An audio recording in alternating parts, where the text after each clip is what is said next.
bit about from Dee Dee about the tweaks and shifts and kind of morphing it into a 1940s era time frame and what that means for the story and the characters and the production. So please welcome the director of Much Ado About Nothing, Ben Isner. Hey! Hi everybody. I'm not going to stand in that. Thank you, Dee Dee. She's amazing. Everything she says is fantastic. I hope that you continue to come see these throughout the year. I think she's an absolute treasure. And what a great primer almost to really break open what we're trying to do with the show. I've worked on a bunch of Shakespeare's, probably a dozen Shakespeare's, either producing or directing. And I really love it because they're 400 plus years old, but they, as Dee Dee said, they are still super relevant today. And because of their enduring quality, whenever I'm working on something, a piece of Shakespeare's, I try to change it, the words, as little as possible. There's a reason that it's lasted as long as it has. I'm not changing every reference to Key West, every reference to Messina to Key West. It'll stay in this sort of alternate reality where Key West is Messina, if that makes sense. But I want to talk a little bit about how those decisions get made and what's important and what's not important when I'm working on an adaptation like this. When Stephanie came to me we were talking about a couple Shakespeare's, but when we were talking about this, the thing that was really potent, as Dee Dee has really blown up for you, is the gender roles and sort of the standards of sexuality between the gender roles. So yes, it's intensely fun, intensely romantic, but there's also real depth to it, especially if you can clue into looking at it through the lens of the inconsistencies between the genders. And so what time period encapsulates a regression back to subservient women and patriarchal values, all this kind of stuff? Well, the late 1940s was a great time to explore that. So I hope when you're watching the show you can think about even from the 40s to now, not just the Renaissance to the 40s, but what's the same, what's not the same, what questions are we still asking and trying to work out in the disparity between the genders. As I said, I try to change the text as minimally as possible because it's lasted for 400 years for a reason. Things like, you'll still hear Messina, you'll still hear Prince, you'll still hear some things like that. But I still want to make it our own. So even though the words are all there, different people might be saying them. The role of Antonia is completely, well, I won't say completely created, but it's an elision of several characters. When you see the show, she'll be the sort of stepmother, I guess, to Hero, the second wife of Leonato when you see it, played by Lisa Powers-Tricomi. Very excited to have her in the show. And she gets some great dialogue about the plot of how to save Hero's life. Again, those choices are made whenever I can use them to blow up this concept. So if you're super familiar with Much Ado, they're not arbitrary. The reason that characters are saying the things they're saying is because hopefully it can highlight some of this gender nonsense. So the dramatic tension of Much Ado itself requires some things to be true. And so whenever I'm working on a play, I have to see what are the essential components that must stay there. With this one, I think wartime, that we're at the end of wartime, is super important. I can identify with the women. We've lost our men. They've been gone and they're coming home. Some of them may not be coming home. There's so much emotion. And when you're that emotionally charged, you're not necessarily using your brain as much. You're willing to go along with the party and the drunkenness and all that kind of stuff and buy whatever you're hearing. I think that's super important. And it also feeds directly into the fact that Leonato, the mayor, governor, whoever of Messina, needs Don Pedro's patronage. That the economic stability of the environment is dependent on Don Pedro staying there. And that feeds the stakes of the wedding when Hero gets shamed. If he didn't care, he could just love his daughter past whatever these guys think. but that's fueling his rage because the entire economic stability of Key West would be in turmoil. Our directing apprentice, Cody Hopkins, he's a directing apprentice on this show. He's also in the show. He just came to me with a couple of amazing facts about what the Navy presence. So the naval base in Key West was a very strategic port in the Atlantic battle. How many square feet did you say it was before the war? Yeah, so first, it was extremely strategic. The naval secretary at the time called it America's Gibraltar. And it started out as 50 acres before World War II. Through the course of World War II, it became 3,200 acres. And the Navy invested $7 million in 1940 bucks into Key West alone. That's an amazing amount of money. And that's it saved that the place. stakes that Leonardo is dealing with when they're coming to stay. So he invites them to stay. Oh yeah, he's so magnanimous, but really he's got his own self-interest there. And again, the wedding is the hardest part about Much Ado, because even when you were hearing about it today, it sounds a little ridiculous that she just swoons and faints because the man she loves thinks she was unfaithful. It's not ridiculous to them. She's going to lose everything. She's going to either go to a convent. She might as well be dead. Nobody in the world will take her seriously again. She's lost her entire reputation. It's not like today in 2017 where we can just go to and find a new group of friends. Everybody holds these values. And really in the 40s was, I don't want to say it's the start because I think there's always been tension between the sexes as we're trying to figure out how that works. But it was a really crucial time when we're questioning it. And I think today we're doing that again, particularly when it comes to sexuality, which is why it's so relevant to be doing this at this moment. How men get away with so much more than women could ever dream of get away with. And that's the thing I want you to think about as you come see the show, if you want the deep experience. I think I've talked about all these things. So anyway, to sum up, what Stephanie asked me to talk about today was how do you decide what to change and not to change? So hopefully I have underlined that it all goes back to the dramatic structure and what the play requires. Again, it's lasted 400 years. I want to change as little as possible. But also there's an opportunity once we find a time and place and we've got the cut of the script. So now it's the 40s. What can we exploit about the 40s to make it more fun and more engaging for a modern audience? I'm the co-sound designer on the show too. So we've got this great sort of Baz Luhrmann-y blend of 1940s sounds and electric sort of percussion and stuff. It's a genre of music called electro swing. It's very exciting. And the 40s was also a big time for dance, where things were really changing with the way that dance worked. And so dance, live music, singing, all this stuff is a part of our show. It'll have a nostalgic feel of a 40s musical, but still all the weight and power of the enduring story that Shakespeare wrote. So I guess that's everything, and without further ado... Does anybody have any questions or thoughts before we talk about costume design? Go ahead. Do you ever produce Shakespeare in a 16th century style with the language and the costumes from that time period, and would you get an audience if you do that? You know, Stephanie and I were just talking about this, that people jack with it so much now that doing it, like, period, is novel now. And so it can almost be just as exciting that I've never seen it done classically. I produced Antony and Cleopatra in August of last year, and I did it pretty straightforward. The costumes were slightly stylized, but it was in period. It was almost identical text. I just kind of made one of the characters a little bit larger. Another reason that I'm alighting characters is Shakespeare was counting on 20, 30 people being in the show, and we don't quite have the budget for that. So we have to make use with what we've got. But yeah, does that answer your question? Sometimes you can, and I think there is an audience for it, particularly since you just never see it that way.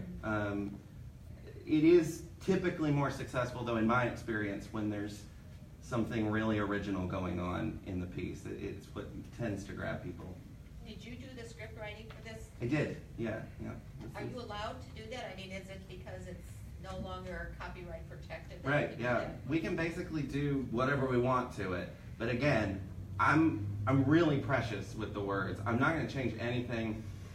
For instance, the line that Dee Dee quoted that Hero says at the end of the second wedding, and surely as I live, I am a maid. Now in ours, I'm trying to lean towards infidelity rather than loss of virginity. So she says, as sure as I live, I am yours alone at the end. That's the kind of touch I have on it. It's like, and then I run away from it because I don't, there's a reason it lasted so long, and I don't want to be cavalier with that at all. Other questions?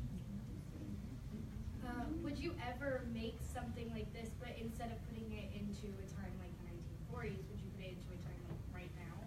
Absolutely. I did As You Like It. As You Like It is a story about leaving home and finding yourself.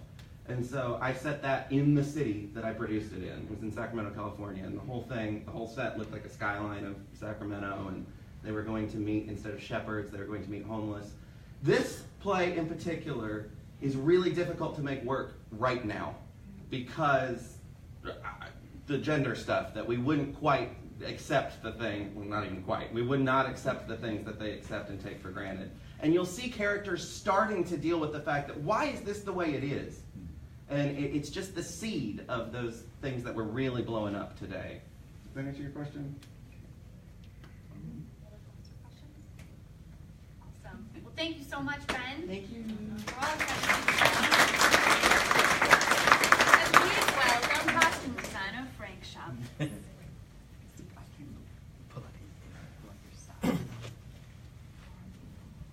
in here somewhere. That's my stuff. So you want to go Your stuff. Keep going. A lot of stuff. I do. Is this it? Then it's No, lighting. it's light design. Then it's lighting. I think his is just a folder, yeah. Yeah. He just had a folder. Oh, Rosier's not even in here? His is a slide that opens to a website. Yeah, it should open his files. No, that's it. Is this it? Mm-hmm. That's some of it, yeah. That's some of it. Let's go back. There. Great.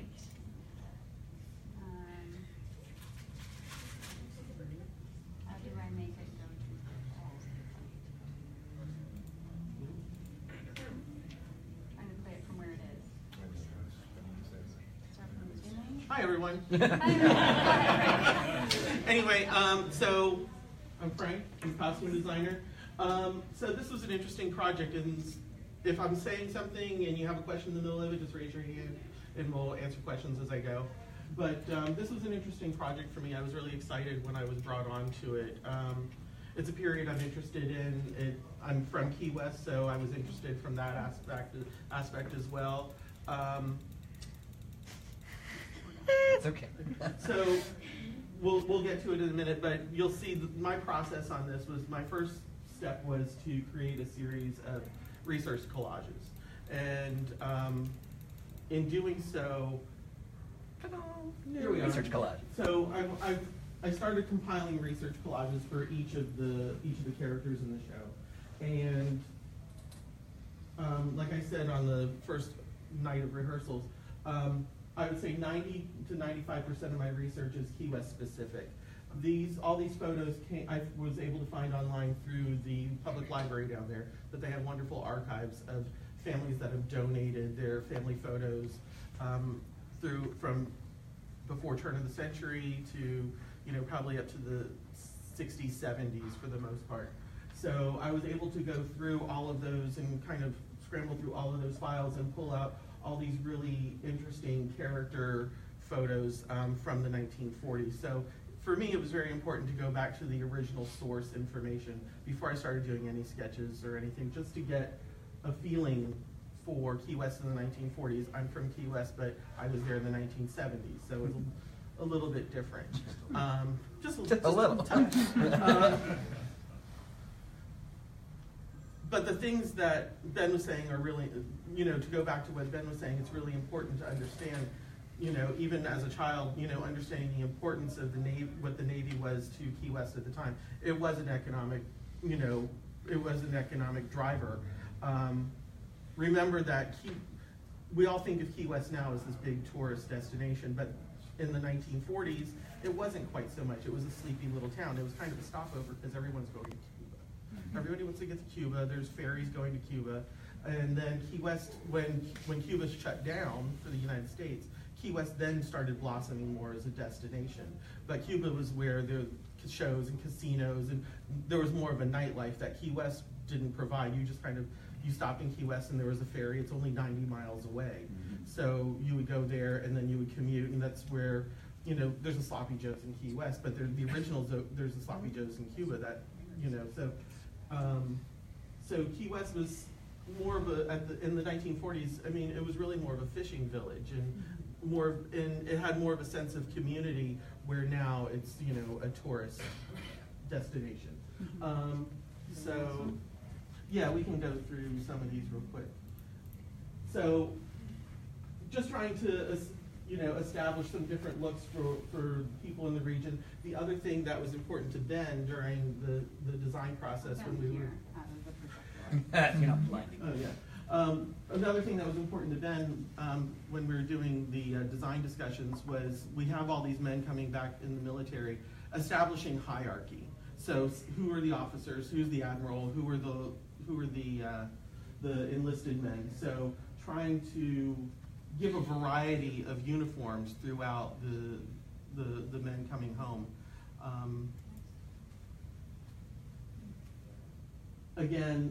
So then we have some of the women in the show. We have Margaret, who is, in the script, she's a servant. In our production, she's more of a neighbor, slightly less wealthy neighbor. She has all of the ideas that we were looking at for her over here, and then Hero over here, and of course, you know, a wedding dress for her for the wedding scene. Ideas for them for the masquerade. We've got Margaret over here in this kind of sailor look. Hero, we're looking at doing a mermaid look for her. The masquerade, not to be a spoiler or anything, but the masquerade for this one is a nautical theme. So everything is all the costumes are going to be, you know, nautical themed costumes. So coming up with different ideas for them. The other thing about the masquerade, because we're talking about this kind of gender idea and gender reversal, that's a great place for me as a costume designer to kind of play with those gender roles. So, you know, we have Margaret dressed up as this, you know, pin-up kind of sailor girl. I don't know if we have the Beatrice one coming up, but we will.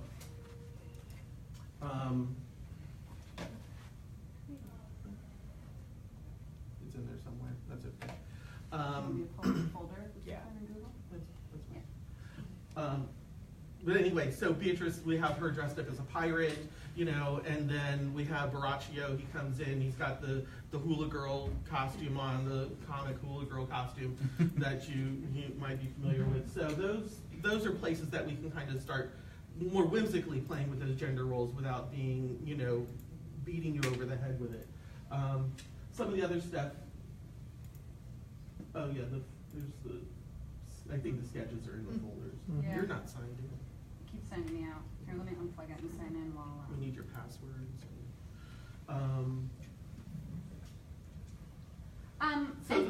So in terms of the other thing is that, so we're going back to Beatrice, and we're talking about gender roles.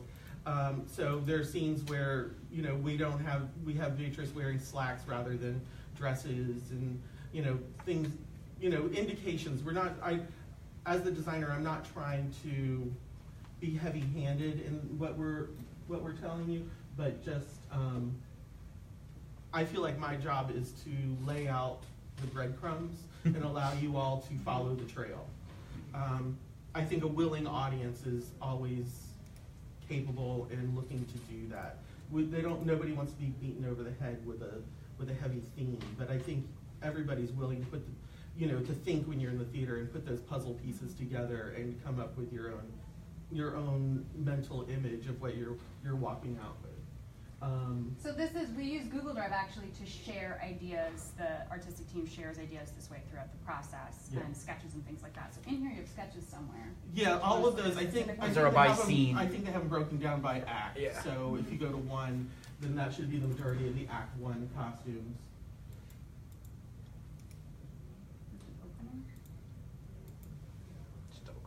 Well, I'll just get a dry erase There we go. marker and we'll start. Yeah, we'll start sketching now. I'll start sketching. I think it's our friend, this computer. So this is the opening scene for the most part that we're looking at here. So this is going to be the scene where everybody's coming home from the war, the celebration. Talking with Ben, he like the idea of the girls. They're coming home from the beach. The military men are there. This is Antonia, Beatrice, the officers. So, and then contrasting that with the locals, we have, later in the show we'll have Dogberry. And then Don John, our villain, wanting him to be the lowest ranking member of the Navy. So by doing that, he, in what his uniform indicates, the chambray shirt and the denim jeans, indicates that he works not even on deck level, he works below the deck. Lowest of the low. Don Pedro, the Admiral, Hero. Leonardo.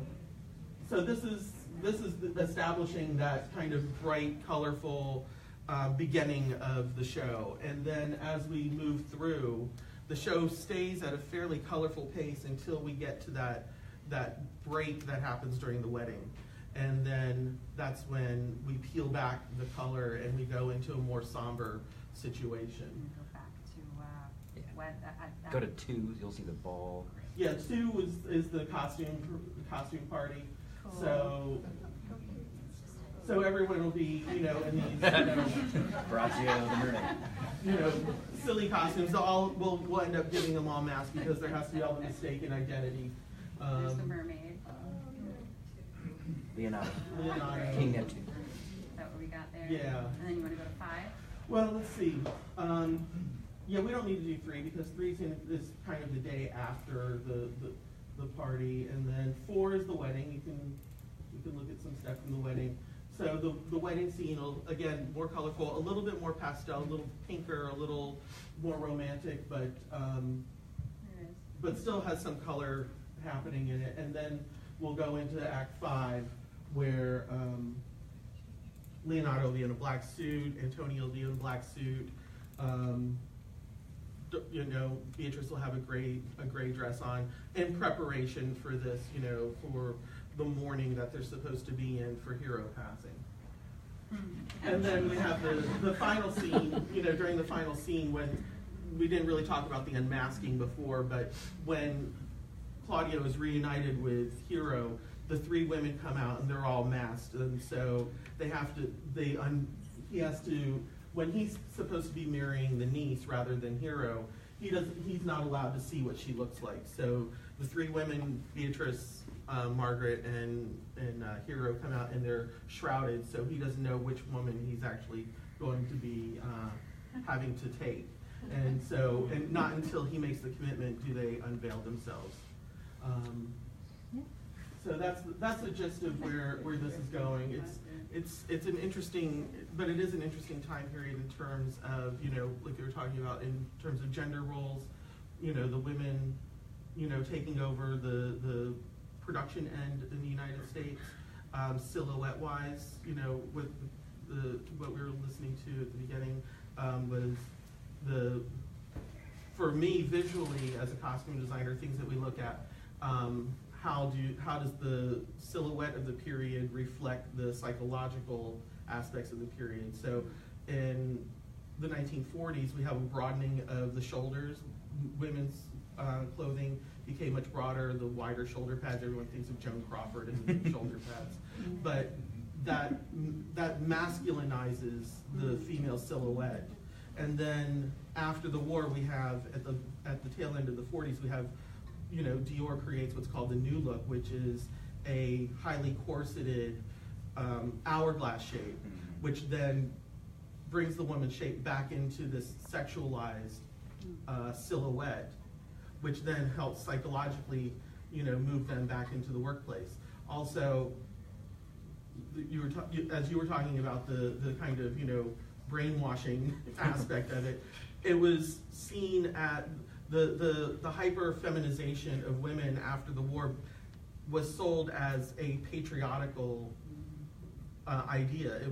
It was thought that, moving back, you did your job moving back into the home and putting on, the corseted, hourglass look and all of that was seen as a patriotic move for women to make. Not all of them enjoyed that idea, but that was what was happening in the time period. Yeah. So any questions about this stuff? Yes. What medium do you use to make the renderings? These were all done in markers. Yeah, I have a big set of like 100 markers, that type of thing. So, Any other questions or thoughts or things you noticed from the sketches? Where did you get the idea for the unmasking thing? Through my research, I found I was looking at different cloaks and capes and things from the period, and I found one that was similar to that, and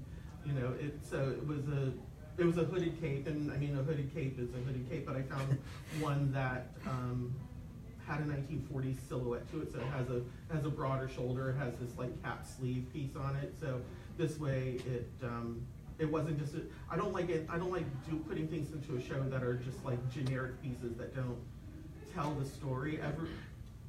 My job as the costume designer is to tell the story of the show, but it's also to tell the story of each character. So it's, where a set designer is usually looking to tell the story of the show, Right. specifically. I have to do that as a whole. We have to bring it all together as one, cohesive look. But we also want to tell the story of each character, because each character in a play is going to make their own progress, whether it's some progress, almost no progress, or they're the main character and they make this overarching change. So we want to show development throughout the design.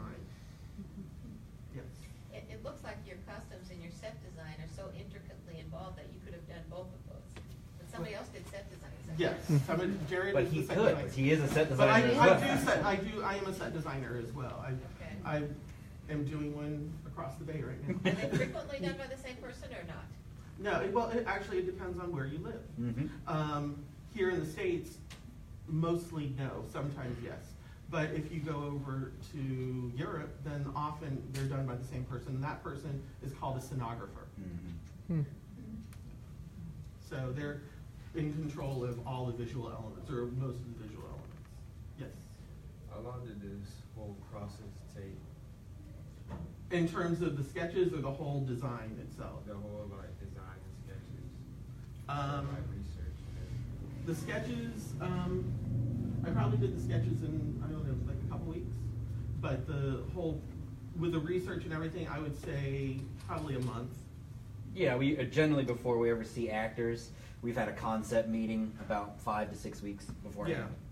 Before the first rehearsal. Before the first rehearsal. So before any actor ever sets foot, we usually haven't even cast them entirely yet. Yeah. And we're having a concept meeting about what is the world, Right. what's the flavor, this idea of how the color gets drained out of the play. That was pretty much right off the That was right the from first concept. meeting, yeah.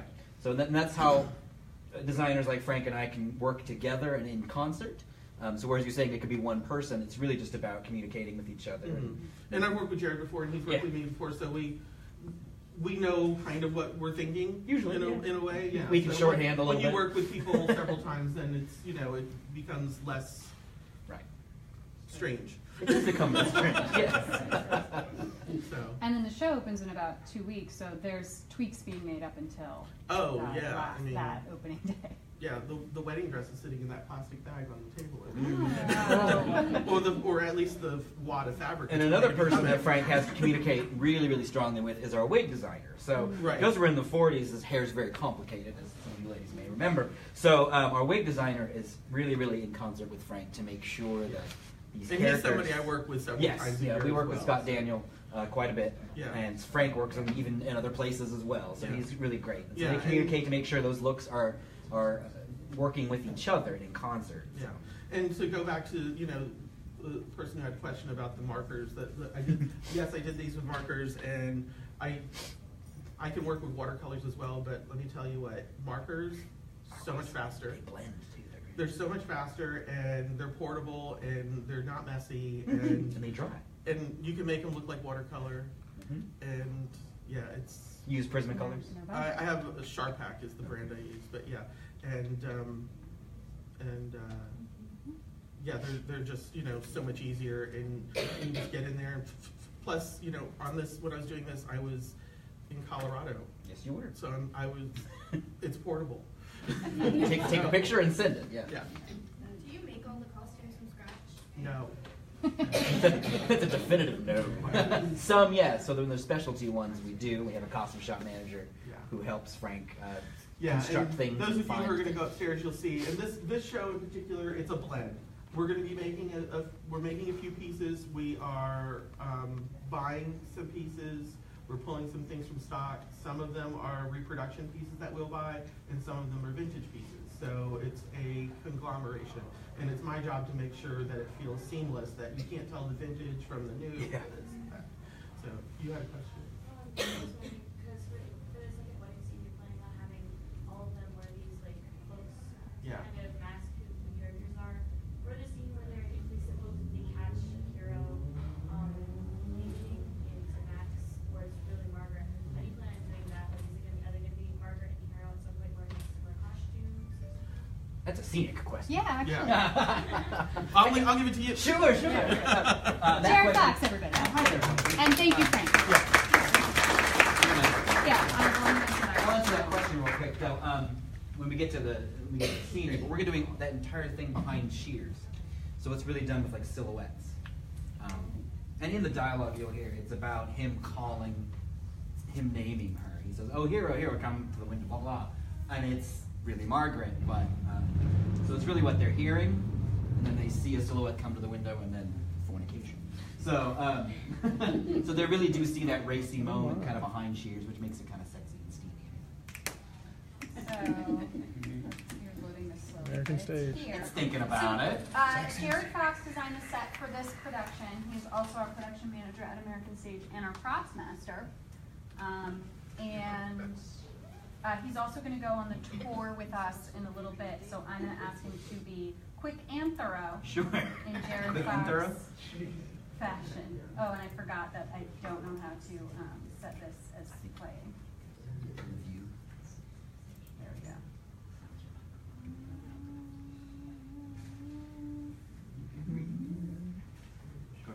Slideshow? Slideshow from current slide. From current slide, there we go. Yes, Did it. mastery. Go ahead. Hey, that's me.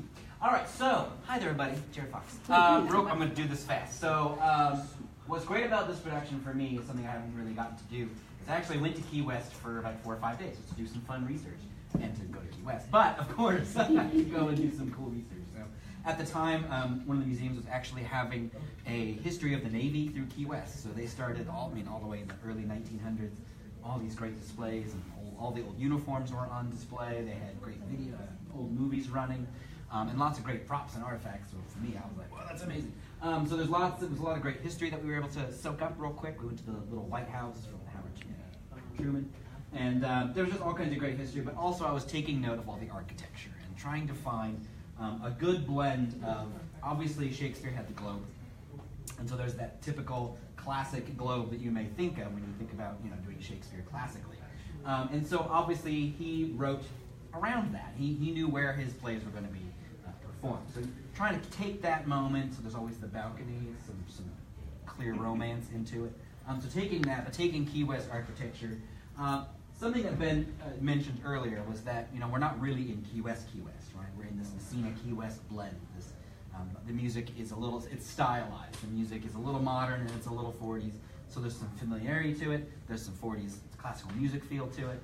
So I was able to take some liberties as to where technically 40s Key West would be. We wanted it also to feel familiar because so many people have been to Key West, us Floridians not being that far, obviously. So we wanted some familiarity of what you may recognize it as today, but of course also paying attention to the 40s. Just a few things to juggle. So So I really started doing, I usually start doing my research, luckily I got to do it in person, some of it, but of course I also do a lot of image searching. All these beautiful old vintage postcards, which were great, which helped us with a lot of it really inspired the bright colors to begin with, bright fun colors of Key West being tropical. And on top of what Frank was talking about, staying within the style of the 40s, we're also in the tropics. So that adds a whole other layer of, it's hot. When we went to Key West, it was very, very hot. So, the time period of when the guys are coming home, you're looking at, early, late September. So again, warm, hot, which was also adding to the fun, steamy sexiness of the show. So that's always fun too. You've got all these sailors coming home from war, and it's hot and it's sweaty and great. So again, some of these photos that I took, and some research photos. Most of the houses in Key West, the style of the time, especially the more upper end homes that we're looking at having, Leonardo's estate, have a lot of what's called gingerbreading. It's a lot of Victorian style homes, mostly white. Most of them are white, and they've got some fun. Today they've got a lot of fun colors, so I added a little bit of that. You'll see in the set. But it's also very lush. I mean, obviously, it's the tropics, so there's palm trees and greenery everywhere, which lends conveniently to what we call the gulling scenes, which are the scenes where all the friends are conspiring against Benedict and Beatrice. So, whereas Beatrice is told, hey, they're talking about you out there, you better go hear what they're saying. So I've got to make sure that she's got places to hide all over the set. And a lot of the comedy of that scene comes from Beatrice, Stephanie Goulart, diving into bushes, hiding behind posts, hiding behind railings, hiding behind all kinds of things. And they know she's there. There's a lot of comedy in that, too. They clearly see her, but they continue to talk it up that Benedict loves her. And the same thing with Benedict. So whereas hers is most predominantly hiding, you'll see, his is a lot of more physicality. He has some hiding moments, of course, as well, because he's hiding from the guys. But we want it to be climbable, and so there's some fun stuff where he's climbing all over the set. Some more beautiful homes that were in Key West. You can see it's just crazy lush, right? Lots of greenery, adding to those tropics. But again, all the gingerbreading and fun. Almost all of them had second stories, especially your expensive homes, which lends to Shakespeare quite well, because then I can do some fun balcony stuff up in the window and all that good stuff. So I don't know if this is going to work. We're going to try it. Maybe. Yes. Okay. So I use Pinterest when I communicate with designers and directors. They can research things, and is this my board? Yes. They can research and find inspirational images, and they can pin them, but I do a lot of research and pinning as well. And then we can talk back and forth and say, ooh, that picture's great. I really, really love it. Come on, little guy. You can do it. I'm going to start down at the bottom, because that's where we start, obviously. Your earlier one. So there's obviously a bunch of historic photos of Key West in the 40s. See all this fun stuff, Key West in the 40s. They actually did have an aquarium in 1947. It's still there. It was really cool to visit. The architect, we see that as an aquarium, but it's not really. But I mean, for them, it was pretty cool. And you could see dolphins there, and there was a shark and all that kind of stuff. So they did have some tourism happening in the 40s. But again, mostly about the Navy. The Navy's there, it's great. The sailors come home and they drink, right? So they're making money at the bars and all that good stuff, and just spending money in town. So very, very welcoming to the Navy. There's a mouse right there. You can roll it. Oh, neat. So again, there's some famous bar, like Frank mentioned, Sloppy Joe's, famous bar. We got to eat there. That's the southernmost house in Key West, so it's at the southernmost point of the United States. So I took a lot of inspiration from that southernmost house. That house is crazily painted right now. So in the 40s, it would not have been quite so crazy. But this house in particular landed in my lap, and this is what I call my primary inspiration home for. White on stage can be very difficult. White paint, white walls can be very bright for a lighting designer. they don't like it. So I tried to find that blend of accuracy, which would be a white home, and not blinding my audience every time we light a wall, and then it's brighter than the actors, which you don't want. So it's sort of like a soft gray, which is great. Let me go from there. I'm going to go back to the presentation, maybe? Go down to the bottom and click the PowerPoint. Oh, it's on the PowerPoint. Yeah. Cool. So there again, there's that major inspiration home. It's got the 2 stories, which is great. It has this sort of turn angle where the balcony is, which is important for our space. You've seen many shows here, you know that really our theater is like this, and so you can't just have a big flat thing out there. So it's important to have fun angles, and this home had it, which was great. So this is my first rough draft, basically. I use the computer, unlike Frank, who uses great pen and pencil and ink and things like that. I work in the 3D imaging world, so I use a program called SketchUp, and it's kind of like playing with adult Legos, which is great. And it provides an instant 3D view for directors. I can zoom around the set and show them different things and different views from different seats in the house. So we took that major inspiration home, able to fit 2 stories on the set. And of course it's a comedy, so there's got to be lots of doors coming and going, right? And all kinds of great things. I thought the gate was very important. A lot of the larger estates in Key West have that primary gate to let cars come and go, but they also would have been carriage houses at this time. And little older cars as well. There were cars obviously in the 40s, but even in the 40s in Key West, because there wasn't a crazy amount of money, some people still were riding horses, believe it or not. But so that gate, I really wanted that gate to be the men are coming home and those gates open and the soldiers come through the gates and have that big opening celebration. So that's why that gate was super important to me. And obviously the gazebo comes into play later as we go through weddings and all sorts of fun stuff. So some other views from it. Great big sky for my lighting designer to paint. So he'll be able to give us sunrises and sunsets and cloud it up during when that wedding stuff happens, becomes a little, drain the color out, but also give us those fantastic Key West sunrises, or sunset, excuse me. Fantastic Key West sunset, all that good stuff. So you see I poke in some of that fun color that you may recognize as Key West today, right? Those bright colors that some of those houses get. I say it reminds me of Gulfport. So those crazy colors that houses get painted in Gulfport. I'm going to skip that for your attention. So real quick, we talked about Neptune's Ball. So that was the base version of the set, right? So that's what it looks like when it's just in normal mode. But this show has so many events. It's got Neptune's Ball, which is the masquerade ball. It has a wedding, so we have to decorate for a wedding. And then there's some other things that happen throughout the play. I don't know, I'm going to get... no, I'm not going to give you guys spoilers. So, Neptune's Ball. Why do we do Neptune's Ball? Yes, it's Key West and it's the Navy. But they have a tradition which is called the Crossing the Line ceremony. And it's about sailors who had gone across the equator. When you come back, Neptune would board your ship, and they would dress the people who were there for the first time across the equator. They would get dressed as mermaids, and it was sort of like a hazing. And so we took that concept and turned it into the masquerade ball. So you'll see in the show, there actually is a little crossing the line ceremony with Neptune, who's Leonardo, and then we have a great big fun time. So we also turned that into the masquerade. So these are some great inspiration images. I don't know, for any of you who like sci-fi, that is the under the sea dance from Back to the Future. Because it's amazing. If you watch that scene, they decorated the heck out of it. Everything they could fit. So this is the mode that the set will go into for Neptune's Ball. What's great about this show is you see them setting up for the event. There's a scene happening, they're talking, they're having a good time behind them, or while doing it, they're actually setting up for the party. So they'll hang seaweed, there's great bubbles coming out of things, and then the lighting's going to be great. And so just a good fun time at Neptune's Ball. And there's a great big dance number in the middle of that. And then of course we get ready for the wedding. So gazebo's already there, which is great. We've got some outdoor seating, basically a backyard wedding in Key West. So what was important for this wedding was that it's gorgeous, it's romantic, but it's got to be able to lose all of its color. So we were very careful not to make the flowers all bright and crazy tropical, which may have been really easy to do. So you see those cascading flowers, we liked the shape, but we kind of stuck with these whites and greens and more pastel colors so that once the wedding goes awry, we can drain all that color out and the storms can roll in. And it's, it's a lot more fun. So again, more wedding inspirations. We're saying over the courtyard, you can't really see them, but there's big, big oak trees in Key West as well.